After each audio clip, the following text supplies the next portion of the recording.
ਸਤਿ ਸ਼੍ਰੀ ਅਕਾਲ। ਤੁਸੀਂ ਦੇਖ ਰਹੇ ਹੋ ਪੰਜਾਬ ਮੇਲ USA TV। ਮੈਂ ਵਰੁਣ ਕੌਰ ਮਾਨ। ਖਬਰਾਂ ਦੇ ਬ੍ਰਿਟਨ ਵਿੱਚ ਤੁਹਾਡਾ ਸਵਾਗਤ। ਖਬਰਾਂ ਦੇ ਬ੍ਰਿਟਨ ਦੇ sponsor real estate broker Mohan Cheema. Real estate ਦੀ ਦੁਨੀਆ 'ਚ ਮੰਨਿਆ ਪ੍ਰਮੰਨਿਆ ਨਾਮ ਪੇਸ਼ ਨੇ। ਪਹਿਲਾਂ ਚੋਣਵੀਆਂ ਖਬਰਾਂ। ਬਾਈਡਨ ਵੱਲੋਂ ਯੂਕਰੇਨ ਲਈ $20 ਕਰੋੜ ਮਨਜ਼ੂਰ। ਅਮਰੀਕਾ ਨੇ ਰੂਸ ਨੂੰ ਵਿਦੇਸ਼ੀ ਕੰਪਨੀਆਂ ਦੀ ਜਾਇਦਾਦ ਜ਼ਬਤ ਕਰਨ ਦੇ ਖਿਲਾਫ ਦਿੱਤੀ ਚੇਤਾਵਨੀ। ਅਮਰੀਕੀ ਸੈਨੇਟ ਨੇ ਯੂਕਰੇਨ ਨੂੰ ਸਹਾਇਤਾ ਦੇਣ ਦੇ ਪ੍ਰਸਤਾਵ ਨੂੰ ਦਿੱਤੀ ਅੰਤਿਮ ਮਨਜ਼ੂਰੀ। ਅਮਰੀਕਾ ਨੇ ਉੱਤਰੀ ਕੋਰੀਆ ਦੇ ਹਥਿਆਰ ਪ੍ਰੋਗਰਾਮ ਨੂੰ ਸਮਰਥਨ ਦੇਣ ਲਈ ਰੂਸੀਆਂ ਤੇ ਲਗਾਈਆਂ ਪਾਬੰਦੀਆਂ। ਰੂਸ ਯੂਕਰੇਨ ਜੰਗ, ਜ਼ੈਲੈਂਸਕੀ ਪੁਤਿਨ ਨਾਲ ਗੱਲਬਾਤ ਨੂੰ ਤਿਆਰ। ਇੰਟਰਨੈਸ਼ਨਲ ਸਪੇਸ ਸਟੇਸ਼ਨ ਤੇ ਪੁਤਿਨ ਦੀ ਧਮਕੀ। ਕੀਵ ਦੀ ਘੇਰਾਬੰਦੀ ਤੇਜ਼, ਰੂਸੀ ਹਮਲੇ ਵਿੱਚ ਫੌਜੀ 에ਅਰਬੇਸ ਤਬਾਹ। ਯੂਕਰੇਨ ਨੇ 362 ਟੈਂਕਾਂ ਨੂੰ ਨਸ਼ਟ ਕਰਨ ਦਾ ਕੀਤਾ ਦਾਅਵਾ। ਤੇ ਹੁਣ ਇਹਨਾਂ ਖਬਰਾਂ ਦਾ ਵਿਸਥਾਰ।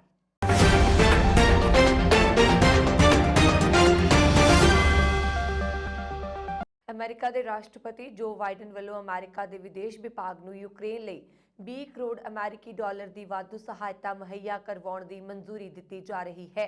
ਇਨ੍ਹਾਂ ਫੰਡਾਂ ਨਾਲ ਯੂਕਰੇਨ ਵਾਸੀਆਂ ਨੂੰ ਵਾਧੂ ਹਥਿਆਰ, ਫੌਜੀ ਸੇਵਾਵਾਂ, ਸਿੱਖਿਆ ਅਤੇ ਸਿਖਲਾਈ ਮੁਹੱਈਆ ਕਰਵਾਉਣ ਵਿੱਚ ਮਦਦ ਮਿਲੇਗੀ।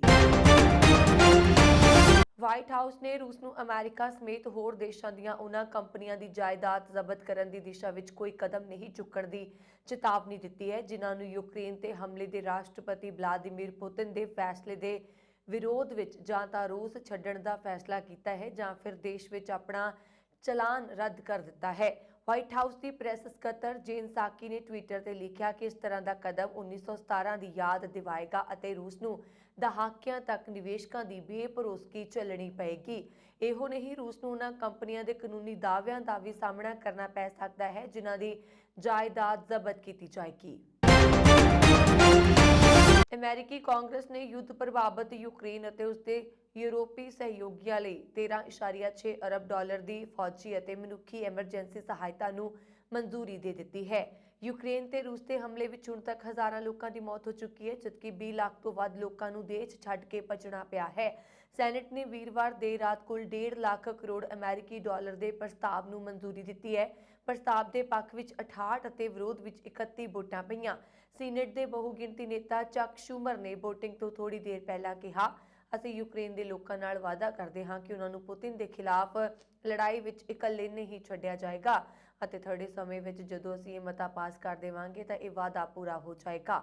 ਸਦਨ ਨੇ ਬੁੱਧਵਾਰ ਨੂੰ ਇਸ ਬਿੱਲ ਨੂੰ ਆਸਾਨੀ ਨਾਲ ਪਾਸ ਕਰ ਦਿੱਤਾ ਸੀ, ਪਰ ਵੀਰਵਾਰ ਰਾਤ ਨੂੰ ਇਸ ਨੂੰ ਅੰਤਿਮ ਮਨਜ਼ੂਰੀ ਦੇ ਦਿੱਤੀ ਗਈ। ਇਸ ਤੇ ਰਾਸ਼ਟਰਪਤੀ ਜੋ ਬਾਈਡਨ ਵੱਲੋਂ ਦਸਤਖਤ ਹੋਣੇ ਹਨ। ਸੰਯੁਕਤ ਰਾਜ ਨੇ ਸ਼ੁੱਕਰਵਾਰ ਨੂੰ ਉੱਤਰੀ ਕੋਰੀਆ ਦੇ ਹਥਿਆਰ ਪ੍ਰੋਗਰਾਮ ਲਈ ਉਹਨਾਂ ਦੇ ਸਮਰਥਨ ਲਈ 2 ਰੂਸੀ ਵਿਅਕਤੀਆਂ ਅਤੇ 3 ਸੰਸਥਾਵਾਂ ਤੇ ਪਾਬੰਦੀ ਲਗਾ ਦਿੱਤੀ ਹੈ। ਅਮਰੀਕੀ ਖਜ਼ਾਨਾ ਵਿਭਾਗ ਨੇ ਸ਼ਨੀਵਾਰ ਨੂੰ ਇਹ ਜਾਣਕਾਰੀ ਦਿੱਤੀ। ਇਹ ਕਦਮ ਪੈਂਟਾਗਨ ਦੁਆਰਾ ਇੱਕ ਖੁਫੀਆ ਰਿਪੋਰਟ ਪ੍ਰਕਾਸ਼ਿਤ ਕਰਨ ਤੋਂ ਇੱਕ ਦਿਨ ਬਾਅਦ ਆਇਆ। ਉੱਤਰੀ ਕੋਰੀਆ ਦੇ ਹਾਲ ਹੀ ਵਿੱਚ 2 ਮਿਜ਼ਾਈਲ ਲਾਂਚ ਇੱਕ ਨਵੀਂ ਇੰਟਰਕੌਂਟੀਨੈਂਟਲ ਬੈਲਿਸਟਿਕ ਮਿਜ਼ਾਈਲ ਪ੍ਰਣਾਲੀ ਲਈ ਪ੍ਰੀਖਣ ਸਨ। ਅੱਤਵਾਦ ਤੇ ਵਿੱਤੀ ਖੁਫੀਆ ਵਿਭਾਗ ਦੇ ਖਜ਼ਾਨਾ ਦੇ ਅੰਦਰ ਸਕੱਤਰ ਨੇ ਇੱਕ ਬਿਆਨ ਵਿੱਚ ਕਿਹਾ ਕਿ ਪਾਬੰਦੀਆਂ ਰੂਸ ਆਧਾਰਿਤ ਵਿਅਕਤੀਆਂ ਅਤੇ ਸੰਸਥਾਵਾਂ ਦੇ ਇੱਕ ਨੈਟਵਰਕ ਨੂੰ ਨਿਸ਼ਾਨਾ ਬਣਾਉਂਦੀਆਂ ਨੇ ਤਾਂ ਜੋ ਇਸ ਤੇ ਗੈਰ ਕਾਨੂੰਨੀ ਬੈਲਿਸਟਿਕ ਮਿਜ਼ਾਈਲ ਪ੍ਰਣਾਲੀ ਲਈ ਭਾਗਾਂ ਦੀ ਖਰੀਦ ਵਿੱਚ ਮਦਦ ਕੀਤੀ ਜਾ ਸਕੇ। ਉੱਤਰੀ ਕੋਰੀਆ ਦੇ ਅਧਿਕਾਰਤ ਨਾ Democratic People's Republican of Korea ਦਾ ਹਵਾਲਾ ਦਿੰਦੇ ਹੋਏ ਉਸਨੇ ਕਿਹਾ ਕਿ ਇਸ ਗਤੀਵਿਧੀ ਦਾ ਜ਼ਿਆਦਾਤਰ ਹਿੱਸਾ DPRK ਬਾਰੇ ਸੰਯੁਕਤ ਰਾਸ਼ਟਰ ਦੀਆਂ ਪਾਬੰਦੀਆਂ ਦੀ ਵੀ ਉਲੰਘਣਾ ਕਰਦਾ ਹੈ। ਉੱਤਰੀ ਕੋਰੀਆ ਨੇ ਸਾਲ ਦੀ ਸ਼ੁਰੂਆਤ ਤੋਂ ਕਈ ਮਿਜ਼ਾਈਲ ਲਾਂਚ ਕੀਤੇ ਨੇ, ਇਹ ਦਾਅਵਾ ਕਰਦੇ ਹੋਏ ਕਿ 2 ਸਭ ਤੋਂ ਤਾਜ਼ਾ ਪ੍ਰੀਖਣ ਸੈਟੇਲਾਈਟ ਵਿਕਾਸ ਲਈ ਸਨ। ਨੈਲਸਨ ਨੇ ਇੱਕ ਖਜ਼ਾਨਾ ਬਿਆਨ ਵਿੱਚ ਕਿਹਾ ਕਿ DPRK ਅੰਤਰਰਾਸ਼ਟਰੀ ਕਾਨੂੰਨ ਦੀ ਘੋਰ ਉਲੰਘਣਾ ਵਿੱਚ ਬੈਲਿਸਟਿਕ ਮਿਜ਼ਾਈਲ ਨੂੰ ਲਾਂਚ ਕਰਨਾ ਜਾਰੀ ਰੱਖਦਾ ਹੈ, ਜੋ ਵਿਸ਼ਵ ਸੁਰੱਖਿਆ ਲਈ ਗੰਭੀਰ ਖਤਰਾ ਹੈ। ਜ਼ਿਕਰਯੋਗ ਹੈ ਕਿ ਆਪਣੇ ਪਰਮਾਣੂ ਹਥਿਆਰਾਂ ਤੇ ਅੰਤਰਰਾਸ਼ਟਰੀ ਪਾਬੰਦੀਆਂ ਦੀ ਉਲੰਘਣਾ ਕਰਨ ਦੇ ਬਾਵਜੂਦ ਪਿਓਂਗਯਾਂਗ ਨੇ 2019 ਵਿੱਚ ਨੇਤਾ ਕਿਮ ਜੋਂਗ ਉਨ ਅਤੇ ਤਤਕਾਲੀ ਅਮਰੀਕੀ ਰਾਸ਼ਟਰਪਤੀ ਡੋਨਾਲਡ ਟਰੰਪ ਦੇ ਵਿਚਕਾਰ ਉੱਚ ਪੱਧਰੀ ਗੱਲਬਾਤ ਦੀ ਅਸਫਲਤਾ ਤੋਂ ਬਾਅਦ ਅਮਰੀਕੀ ਪ੍ਰਸਤਾਵਾਂ ਨੂੰ ਨਜ਼ਰਅੰਦਾਜ਼ ਕੀਤਾ ਹੈ।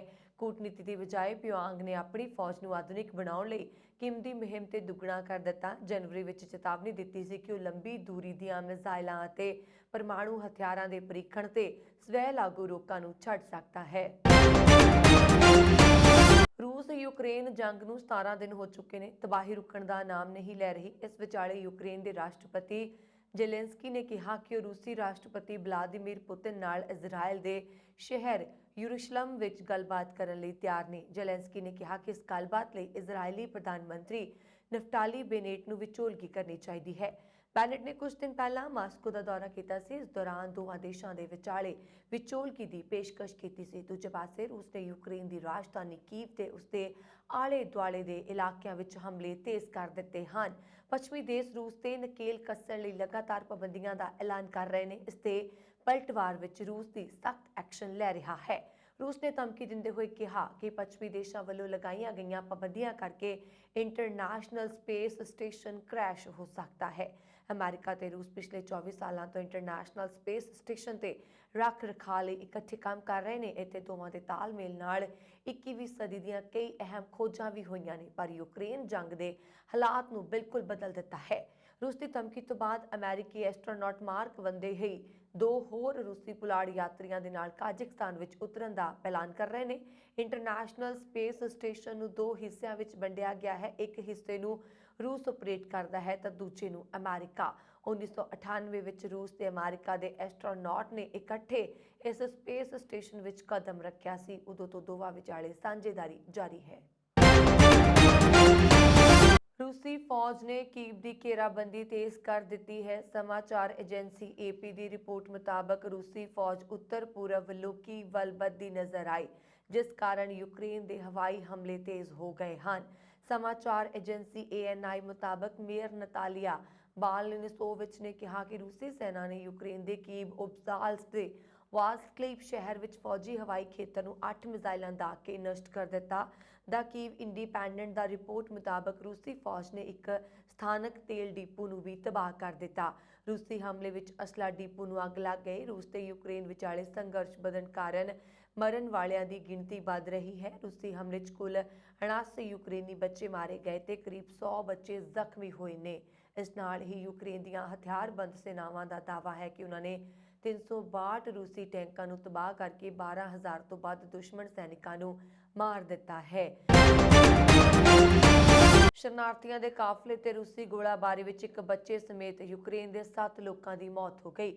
ਹਮਲੇ ਤੋਂ ਬਾਅਦ ਇਸ ਕਾਫਲੇ ਨੂੰ ਵਾਪਸ ਪਰਤਣ ਲਈ ਮਜਬੂਰ ਹੋਣਾ ਪਿਆ। ਯੂਕਰੇਨ ਦੇ ਰੱਖਿਆ ਮੰਤਰਾਲੇ ਨੇ ਇਹ ਜਾਣਕਾਰੀ ਦਿੱਤੀ ਹੈ। ਇੱਕ ਰਿਪੋਰਟ ਮੁਤਾਬਕ ਇਹ 7 ਲੋਕ ਰਾਜਧਾਨੀ ਕੀਵ ਤੋਂ 20 ਕਿਲੋਮੀਟਰ ਉੱਤਰ ਪੂਰਬ ਵਿੱਚ ਪੇਰੋਮੋਹਾ ਪਿੰਡ ਤੋਂ ਆਪਣੀ ਜਾਨ ਬਚਾ ਕੇ ਭੱਜ ਰਹੇ ਸੈਂਕੜੇ ਲੋਕਾਂ ਦੇ ਕਾਫਲੇ ਵਿੱਚ ਸ਼ਾਮਲ ਸਨ। ਇਸ ਗੋਲਾਬਾਰੀ ਵਿੱਚ ਲੋਕ ਜ਼ਖਮੀ ਵੀ ਹੋਏ ਨੇ। ਰੂਸ ਨੇ ਕਿਹਾ ਕਿ ਉਹ ਟਕਰਾਅ ਵਾਲੇ ਖੇਤਰ ਦੇ ਬਾਹਰ ਮਾਨਵਤਾਵਾਦੀ ਗਲਿਆਰੇ ਬਣਾਏਗਾ, ਪਰ ਯੂਕਰੇਨ ਦੇ ਅਧਿਕਾਰੀਆਂ ਨੇ ਰੂਸ ਤੇ ਉਹਨਾਂ ਰੂਟਾਂ ਤੇ ਰੁਕਾਵਟ ਪਾਉਣ ਅਤੇ ਨਾਗਰਿਕਾਂ ਤੇ ਗੋਲਾਬਾਰੀ ਕਰਨ ਦਾ ਦੋਸ਼ ਲਗਾਇਆ। ਯੂਕਰੇਨ ਦੀ ਉਪ ਪ੍ਰਧਾਨ ਮੰਤਰੀ ਇਰੀਨਾ ਨੇ ਸ਼ਨੀਵਾਰ ਨੂੰ ਕਿਹਾ ਕਿ ਅਜਿਹੇ 14 ਗਲਿਆਰਿਆਂ ਤੇ ਸਹਿਮਤੀ ਬਣੀ ਸੀ, ਪਰ ਸ਼ਨੀਵਾਰ ਨੂੰ ਕੇਵਲ 9 ਹੀ ਲਾਂਘੇ ਖੋਲ੍ਹੇ ਗਏ ਅਤੇ ਇਨ੍ਹਾਂ ਰਾਹੀਂ ਦੇਸ਼ ਭਰ ਚੋਂ 13,000 ਲੋਕਾਂ ਨੂੰ ਬਾਹਰ ਕੱਢਿਆ ਗਿਆ। ਸੰਯੁਕਤ ਰਾਸ਼ਟਰ ਦੀ ਸ਼ਰਨਾਰਥੀ ਏਜੰਸੀ ਮੁਤਾਬਕ 17 ਦਿਨ ਪਹਿਲਾਂ ਦੇਸ਼ ਤੇ ਰੂਸੀ ਹਮਲੇ ਤੋਂ ਬਾਅਦ ਘੱਟੋ-ਘੱਟ 25 ਲੱਖ ਲੋਕ ਯੂਕਰੇਨ ਛੱਡ ਚੁੱਕੇ ਹਨ। ਰੂਸ ਤੇ ਯੂਕਰੇਨ ਵਿਚਾਲੇ ਟੈਂਕ, ਤੋਪ ਤੇ ਏਅਰਕ੍ਰਾਫਟ ਨਾਲ ਸ਼ੁਰੂ ਹੋਈ ਜੰਗ ਬਾਇਓਲੋਜੀਕਲ ਤੇ ਕੈਮੀਕਲ ਹਥਿਆਰਾਂ ਤੱਕ ਪਹੁੰਚ ਗਈ ਹੈ। ਰੂਸ ਦਾ ਦੋਸ਼ ਹੈ ਕਿ ਯੂਕਰੇਨ ਅਮਰੀਕਾ ਨਾਲ ਮਿਲ ਕੇ ਬਾਇਓਲੋਜੀਕਲ ਤੇ ਕੈਮੀਕਲ ਹਥਿਆਰ ਤਿਆਰ ਕਰ ਰਿਹਾ ਹੈ। ਦੂਜੇ ਪਾਸੇ ਯੂਕਰੇਨ ਨੇ ਰੂਸ ਨੂੰ ਚੇਤਾਵਨੀ ਦਿੱਤੀ ਹੈ ਕਿ ਜੇ ਇਨ੍ਹਾਂ ਹਥਿਆਰਾਂ ਦਾ ਉਸਦੇ ਖਿਲਾਫ ਇਸਤੇਮਾਲ ਕੀਤਾ ਗਿਆ ਤਾਂ ਰੂਸ ਨੂੰ ਹੋਰ ਜ਼ਿਆਦਾ ਸਖਤ ਪਾਬੰਦੀਆਂ ਦਾ ਸਾਹਮਣਾ ਕਰਨਾ ਪਏਗਾ। ਕੈਮੀਕਲ ਹਥਿਆਰਾਂ ਦਾ ਮਤਲਬ ਟੌਕਸਿਕ ਕੈਮੀਕਲ ਤੇ ਜ਼ਹਿਰ ਦਾ ਇਸਤੇਮਾਲ ਕਰਨਾ ਹੈ। ਇਹਨਾਂ ਨੂੰ ਵਾਟਰ ਸਪਲਾਈ, ਹਵਾ ਤੇ ਖਾਣ ਵਿੱਚ ਦੇ ਕੇ ਲੋਕਾਂ ਨੂੰ ਮਾਰਿਆ ਜਾਂਦਾ ਹੈ। ਦੂਜੇ ਪਾਸੇ ਬਾਇਓਲੋਜੀਕਲ ਹਥਿਆਰ ਦਾ ਮਤਲਬ ਬੈਕਟੀਰੀਆ ਤੇ ਵਾਇਰਲ ਵਰਗੇ ਨੈਚੁਰਲ ਸੋਰਸ ਦੀ ਮਦਦ ਨਾਲ ਲੋਕਾਂ ਨੂੰ ਬਿਮਾਰ ਕਰਕੇ ਮਾਰਨਾ। ਦੋਵਾਂ ਦਾ ਹੀ ਇਸਤੇਮਾਲ ਜੰਗ ਦੌਰਾਨ ਇੱਕ ਪੂਰੇ ਇਲਾਕੇ ਦੇ ਲੋਕਾਂ ਨੂੰ ਮਾਰਨ ਲਈ ਕੀਤਾ ਜਾ ਸਕਦਾ ਹੈ। ਇਹਨਾਂ ਦਾ ਅਸਰ ਆਉਣ ਵਾਲੀਆਂ ਪੀੜ੍ਹੀਆਂ ਤੇ ਰਹਿੰਦਾ ਹੈ, ਜਿਸ ਕਾਰਨ ਬੱਚੇ ਸਰੀਰਕ ਤੇ ਮਾਨਸਿਕ ਤੌਰ ਤੇ ਅਪਾਹਜ ਪੈਦਾ ਹੁੰਦੇ ਨੇ। ਦੋਵੇਂ ਹੀ ਹਥਿਆਰ ਲੋਕਾਂ ਨੂੰ ਤੜਪਾ ਕੇ ਮਾਰਦੇ ਨੇ। 1937 ਵਿੱਚ ਮੋਂਗੋਲਿਆਈ ਫੌਜ ਨੇ ਪਲੇਗ ਨਾਲ ਮਰੀਆਂ ਲਾਸ਼ਾਂ ਨੂੰ ਬਲੈਕ ਸੀ ਦੇ ਕੰਢੇ ਸੁੱਟਿਆ ਸੀ। ਇਹ ਬਾਇਓਲੋਜੀਕਲ ਹਥਿਆਰ ਦੇ ਇਸਤੇਮਾਲ ਦਾ ਪਹਿਲਾ ਉਦਾਹਰਣ ਹੈ। ਹੁਣ ਤੱਕ ਜਰਮਨੀ, ਅਮਰੀਕਾ, ਰੂਸ, ਚੀਨ ਸਣੇ 17 ਦੇਸ਼ ਬਾਇਓਲੋਜੀਕਲ ਹਥਿਆਰ ਬਣਾ ਚੁੱਕੇ ਨੇ। ਚੀਨ ਤੇ ਕਰੋਨਾ ਨੂੰ ਬਾਇਓਲੋਜੀਕਲ ਹਥਿਆਰ ਵਾਂਗ ਇਸਤੇਮਾਲ ਕਰਨ ਦਾ ਦੋਸ਼ ਲੱਗ ਚੁੱਕਾ ਹੈ। ਮੈਰੀਲੈਂਡ ਦੇ ਮਿਡਲ ਟਾਊਨ ਮਿਡਲ ਸਕੂਲ ਦੇ ਸਿਆਹ ਫਾਰਮ ਵਿਦਿਆਰਥੀਆਂ ਨੂੰ ਧਮਕਾਉਣ ਉਪਰੰਤ ਸਕੂਲ ਦੇ 3 ਨਾਬਾਲਗ ਵਿਦਿਆਰਥੀਆਂ ਵਿਰੁੱਧ ਨਫ਼ਰਤੀ ਅਪਰਾਧ ਤਹਿਤ ਮਾਮਲਾ ਦਰਜ ਕੀਤਾ ਗਿਆ। ਫਰੈਡਰਿਕ ਕਾਉਂਟੀ ਦੇ ਸ਼eriff ਦਫ਼ਤਰ ਨੇ ਇਹ ਜਾਣਕਾਰੀ ਦਿੱਤੀ ਹੈ। ਦਫ਼ਤਰ ਦੇ ਬੁਲਾਰੇ ਟੌਡ ਵੀਵੈਲ ਨੇ ਦੱਸਿਆ ਕਿ ਸੋਸ਼ਲ ਮੀਡੀਆ ਉੱਪਰ ਸਿਆਹ ਫਾਰਮ ਵਿਦਿਆਰਥੀਆਂ ਨੂੰ ਮਿਲੀ ਧਮਕੀ ਉਪਰੰਤ ਪੁਲਿਸ ਦੇ 3 ਡਿਪਟੀ ਤੇ ਸਕੂਲ ਰਿਸੋਰਸ ਅਧਿਕਾਰੀ ਤੁਰੰਤ ਹਰਕਤ ਵਿੱਚ ਆਏ। ਵੀਵੈਲ ਅਨੁਸਾਰ ਜਿਨ੍ਹਾਂ 3 ਵਿਦਿਆਰਥੀਆਂ ਵਿਰੁੱਧ ਮਾਮਲਾ ਦਰਜ ਕੀਤਾ ਗਿਆ ਹੈ ਉਹ ਸਾਰੇ ਗੋਰੇ ਹਨ ਤੇ ਨਾਬਾਲਗ ਨੇ। ਇਨ੍ਹਾਂ ਚੋਂ ਇੱਕ ਵਿਰੁੱਧ ਅਗਨ ਸ਼ਸਤਰ ਰੱਖਣ ਦਾ ਮਾਮਲਾ ਵੀ ਦਰਜ ਕੀਤਾ ਗਿਆ।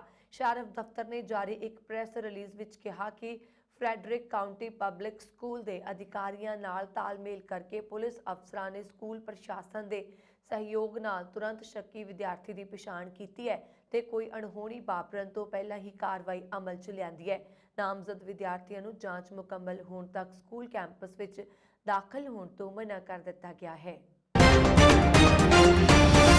ਅਮਰੀਕਾ ਦੇ ਇੱਕ ਸਿਖਰਲੇ ਐਡਮਿਰਲ ਨੇ ਅਮਰੀਕੀ ਸੰਸਦ ਮੈਂਬਰਾਂ ਨੂੰ ਕਿਹਾ ਕਿ ਅਮਰੀਕਾ ਤੇ ਭਾਰਤ ਵਿਚਾਲੇ ਸ਼ਾਨਦਾਰ ਭਾਈਵਾਲੀ ਹੈ ਅਤੇ ਦੇਸ਼ ਭਾਰਤ ਨੂੰ ਉਸ ਦੀ ਚੀਨ ਨਾਲ ਲੱਗਦੀ ਅਸਲ ਕੰਟਰੋਲ ਰੇਖਾ ਲਈ ਜ਼ਰੂਰੀ ਸਾਜ਼ੋ ਸਮਾਨ ਅਤੇ ਹੋਰ ਵਸਤਾਂ ਨਾਲ ਸਹਿਯੋਗ ਦਿੰਦਾ ਰਹੇਗਾ। ਅਮਰੀਕਾ ਹਿੰਦ ਪ੍ਰਸ਼ਾਂਤ ਕਮਾਨ ਦੇ ਕਮਾਂਡਰ ਐਡਮਿਰਲ ਜੋਹਨ ਐਕਿਊਲੀਨੋ ਨੇ ਇਸ ਹਫ਼ਤੇ senate armed services committee on military posture ਦੇ ਸਨਮੁਖ ਕਿਹਾ ਕਿ ਦੋਵੇਂ ਦੇਸ਼ਾਂ ਦੀਆਂ ਸੈਨਾਵਾਂ ਵਿਚਾਲੇ ਸੰਬੰਧਤ ਸੰਭਾਵਤ ਤੌਰ ਤੇ ਸਿਖਰਲੇ ਬਿੰਦੂ ਤੇ ਹਨ। ਐਡਮਿਰਲ ਜੋਹਨ ਐਕਿਊਲੀਨੋ ਨੇ ਕਿਹਾ, ਸੈਨੇਟਰ ਮੈਨੂੰ ਕੋਈ ਚਿੰਤਾ ਨਹੀਂ ਹੈ। ਭਾਰਤ ਵਿੱਚ ਸਾਡੇ ਸਹਿਯੋਗੀ ਜ਼ਬਰਦਸਤ ਭਾਈਵਾਲ ਨੇ ਦੋਨਾਂ ਦੇਸ਼ਾਂ ਦੀਆਂ ਸੈਨਾਵਾਂ ਵਿੱਚ ਸੰਬੰਧ ਸ਼ਾਇਦ ਆਪਣੇ ਸਿਖਰਲੇ ਪੱਧਰ ਤੇ ਨੇ। ਉੱਤਰਾਖੰਡ ਸਥਿਤ ਸ੍ਰੀ ਹੇਮਕੁੰਟ ਸਾਹਿਬ ਦੀ ਸਾਲਾਨਾ ਯਾਤਰਾ ਇਸ ਵਾਰ ਨਿਰਧਾਰਤ ਸਮੇਂ ਤੇ ਸ਼ੁਰੂ ਹੋਣ ਦੀ ਸੰਭਾਵਨਾ ਹੈ, ਪਰ ਫਿਲਹਾਲ ਇਹ ਸਾਰਾ ਇਲਾਕਾ ਬਰਫ਼ ਨਾਲ ਢਕਿਆ ਹੋਇਆ ਹੈ। ਇਸ ਦੀ ਜਾਣਕਾਰੀ ਗੁਰਦੁਆਰਾ ਸ੍ਰੀ ਹੇਮਕੁੰਟ ਸਾਹਿਬ ਮੈਨੇਜਮੈਂਟ ਟਰਸਟ ਦੇ ਆਗੂ ਨਰਿੰਦਰਪਾਲ ਸਿੰਘ ਬਿੰਦਰਾ ਵੱਲੋਂ ਦਿੱਤੀ ਗਈ ਹੈ। ਉਹਨਾਂ ਨੇ ਦੱਸਿਆ ਕਿ ਟਰਸਟ ਦੀ ਟੀਮ ਮੈਨੇਜਰ ਸੇਵਾ ਸਿੰਘ ਦੀ ਅਗਵਾਈ ਹੇਠ ਗੁਰਦੁਆਰਾ ਗੋਬਿੰਦ ਘਾਟ ਤੋਂ ਗੋਬਿੰਦ ਧਾਮ ਤੱਕ ਹੋ ਕੇ ਆਈ ਹੈ, ਜਿੱਥੇ ਫਿਲਹਾਲ 3 ਤੋਂ 4 ਫੁੱਟ ਤੱਕ ਬਰਫ਼ ਪਈ ਹੋਈ ਹੈ। ਗੁਰਦੁਆਰਾ ਗੋਬਿੰਦ ਧਾਮ ਦਾ ਸਮੁੱਚਾ ਇਲਾਕਾ ਫਿਲਹਾਲ ਬਰਫ਼ ਦੀ ਝੱਖੜ ਵਿੱਚ ਹੈ। ਮੈਨੇਜਰ ਸੇਵਾ ਸਿੰਘ ਨੇ ਦੱਸਿਆ ਕਿ ਰਾਮ ਡੂੰਗੀ ਗਲੇਸ਼ੀਅਰ ਤੇ ਫਿਲਹਾਲ 4 ਫੁੱਟ ਤੋਂ ਵਧੇਰੇ ਬਰਫ਼ ਹੈ ਅਤੇ ਉੱਥੋਂ 1.5 ਕਿਲੋਮੀਟਰ ਦੂਰ ਗੁਰਦੁਆਰਾ ਗੋਬਿੰਦ ਧਾਮ ਤੱਕ ਸਮੁੱਚਾ ਮਾਰਚ 3 ਫੁੱਟ ਬਰਫ਼ ਨਾਲ ਢਕਿਆ ਹੋਇਆ ਹੈ।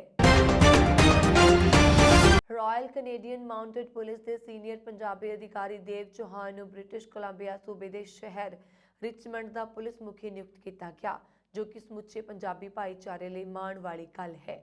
ਰਿਚਮੰਡ RCMP ਦੇ ਇਤਿਹਾਸ ਵਿੱਚ ਇਸ ਉੱਚੇ ਅਹੁਦੇ ਤੇ ਪਹੁੰਚਣ ਵਾਲਾ ਦੇਵ ਚੌਹਾਨ ਪਹਿਲਾ ਪੰਜਾਬ ਪੁਲਿਸ ਅਧਿਕਾਰੀ ਹੈ। ਜ਼ਿਲ੍ਹਾ ਸ਼ਹੀਦ ਭਗਤ ਸਿੰਘ ਨਗਰ ਦੇ ਔੜ ਨੇੜਲੇ ਪਿੰਡ ਮਲਪੁਰ ਦਾ ਜੰਮਪਲ ਦੇਵ ਚੌਹਾਨ 15 ਸਾਲ ਦੀ ਉਮਰ ਵਿੱਚ ਸੰਨ 1985 ਵਿੱਚ ਕੈਨੇਡਾ ਆਇਆ ਸੀ। ਕਿਸ਼ਨਰ ਯੂਨੀਵਰਸਿਟੀ ਤੋਂ ਉੱਚ ਵਿੱਦਿਆ ਪ੍ਰਾਪਤ ਕਰਨ ਉਪਰੰਤ ਦੇਵ ਚੌਹਾਨ 31 ਮਾਰਚ 1991 ਨੂੰ ਰਾਇਲ ਕੈਨੇਡੀਅਨ ਮਾਊਂਟਡ ਪੁਲਿਸ ਵਿੱਚ ਭਰਤੀ ਹੋ ਗਿਆ, ਜਿੱਥੇ ਸਿਪਾਹੀ ਤੋਂ ਸਾਰਜੈਂਟ ਫਿਰ 27 ਜੂਨ 2019 ਨੂੰ ਦੇਵ ਚੌਹਾਨ ਜਾਂਚ ਏਜੰਸੀ ਇੰਟੀਗ੍ਰੇਟਿਡ ਹੋਮਸਾਈਡ ਇਨਵੈਸਟੀਗੇਸ਼ਨ ਟੀਮ ਦਾ ਮੁਖੀ ਬਣਿਆ ਤੇ ਹੁਣ ਉਸ ਨੂੰ ਰਿਚਮੰਡ ਦਾ ਪੁਲਿਸ ਮੁਖੀ ਨਿਯੁਕਤ ਕੀਤਾ ਹੈ। ਸਰਬੱਤ ਦਾ ਭਲਾ ਗਰੁੱਪ ਸਾਊਦੀ ਅਰਬ ਨੇ ਪਿਛਲੇ 5.5 ਸਾਲ ਤੋਂ ਪੰਜਾਬ ਦੀ ਰਹਿਣ ਵਾਲੀ ਹਰਵੰਸ ਕੌਰ, ਜਿਸ ਨੂੰ ਕਿ ਸਾਊਦੀ ਅਰਬ ਦੇ ਸ਼ੇਖ ਪਰਿਵਾਰ ਵੱਲੋਂ ਧੱਕੇ ਨਾਲ ਬੰਦੀ ਬਣਾ ਕੇ ਰੱਖਿਆ ਹੋਇਆ ਸੀ, ਨੂੰ ਉਸਦੇ ਘਰ ਪੰਜਾਬ ਭੇਜਣ ਦੀ ਸਹਾਇਤਾ ਕੀਤੀ ਗਈ ਹੈ।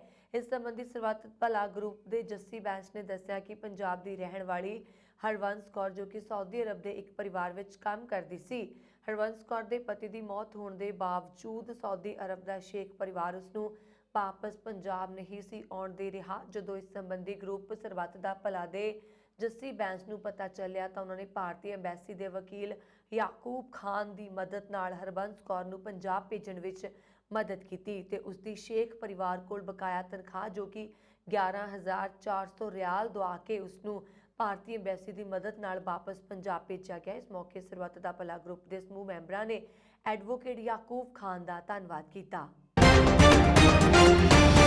ਬ੍ਰਿਟੇਨ ਦੀ ਮਹਾਰਾਣੀ ਐਲਿਜ਼ਾਬੈਥ II ਸੋਮਵਾਰ ਨੂੰ ਲੰਡਨ ਵਿੱਚ ਵੈਸਟਮਿੰਸਟਰ ਐਬੇ 'ਚ ਸਾਲਾਨਾ ਰਾਸ਼ਟਰਮੰਡਲ ਦਿਵਸ ਸਮਾਰੋਹ ਵਿੱਚ ਸ਼ਾਮਲ ਨਹੀਂ ਹੋਏਗੀ। ਇਹ ਜਾਣਕਾਰੀ ਬੰਗਿੰਗਮ ਪੈਲੇਸ ਨੇ ਸ਼ਨੀਵਾਰ ਨੂੰ ਦਿੱਤੀ ਹੈ। 95 ਸਾਲਾ ਮਹਾਰਾਣੀ 14 ਮਾਰਚ ਨੂੰ ਸ਼ਾਨਦਾਰ ਸਮਾਰੋਹ 'ਚ ਸ਼ਾਮਲ ਹੋਣ ਵਾਲੀ ਸੀ। ਐਲਿਜ਼ਾਬੈਥ II ਦੇ ਪਿਛਲੇ ਮਹੀਨੇ ਕੋਵਿਡ-19 ਨਾਲ ਇਨਫੈਕਟਡ ਹੋਣ ਤੋਂ ਬਾਅਦ ਅਜਿਹਾ ਇੱਕ ਵੱਡਾ ਪ੍ਰੋਗਰਾਮ ਸੀ ਜਿਸ ਵਿੱਚ ਉਹ ਸ਼ਾਮਲ ਹੋਣ ਵਾਲੀ ਸੀ।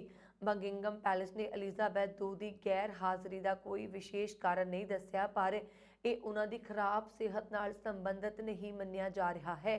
ਸਗੋਂ ਇਹ ਬਰਕਸ਼ਾਇਰ ਦੇ ਵਿੰਡਸਰ ਕੈਸਲ ਸਥਿਤ ਰਿਹਾਇਸ਼ ਤੋਂ ਲੰਡਨ ਤੱਕ ਦੀ ਯਾਤਰਾ ਤੋਂ ਬਚਣ ਦੇ ਲਈ ਪ੍ਰਤੀਤ ਹੋ ਰਿਹਾ। ਉਹਨਾਂ ਦੇ ਬੇਟੇ ਅਤੇ ਉੱਤਰਾਧਿਕਾਰੀ ਰਾਜਕੁਮਾਰ ਚਾਰਲਸ ਉਹਨਾਂ ਦੀ ਨੁਮਾਇੰਦਗੀ ਕਰਨਗੇ। ਬੰਗਿੰਗਮ ਪੈਲੇਸ ਦੇ ਇੱਕ ਬਿਆਨ ਵਿੱਚ ਕਿਹਾ ਗਿਆ ਹੈ ਕਿ ਸ਼ਾਹੀ ਪਰਿਵਾਰ ਨਾਲ ਵਿਵਸਥਾਵਾਂ ਤੇ ਚਰਚਾ ਕਰਨ ਤੋਂ ਬਾਅਦ ਮਹਾਰਾਣੀ ਨੇ ਵੇਲਸ ਦੇ ਰਾਜਕੁਮਾਰ ਨੂੰ ਸੋਮਵਾਰ ਨੂੰ ਵੈਸਟਮਿੰਸਟਰ ਐਬਟ 'ਚ ਰਾਸ਼ਟਰਮੰਡਲ ਦਿਵਸ ਪ੍ਰੋਗਰਾਮ 'ਚ ਉਹਨਾਂ ਦੀ ਨੁਮਾਇੰਦਗੀ ਕਰਨ ਲਈ ਕਿਹਾ ਹੈ। ਸਾਊਦੀ ਅਰਬ ਨੇ ਸ਼ਨੀਵਾਰ ਨੂੰ ਅੱਤਵਾਦ ਨਾਲ ਜੁੜੇ ਅਪਰਾਧਾਂ ਲਈ 81 ਲੋਕਾਂ ਨੂੰ ਮੌਤ ਦੀ ਸਜ਼ਾ ਸੁਣਾਈ। ਇਹਨਾਂ ਲੋਕਾਂ ਨੂੰ ਕਤਲ ਅਤੇ ਅੱਤਵਾਦੀ ਸਮੂਹ ਨਾਲ ਸੰਬੰਧਿਤ ਹੋਣ ਦਾ ਦੋਸ਼ੀ ਪਾਇਆ ਗਿਆ।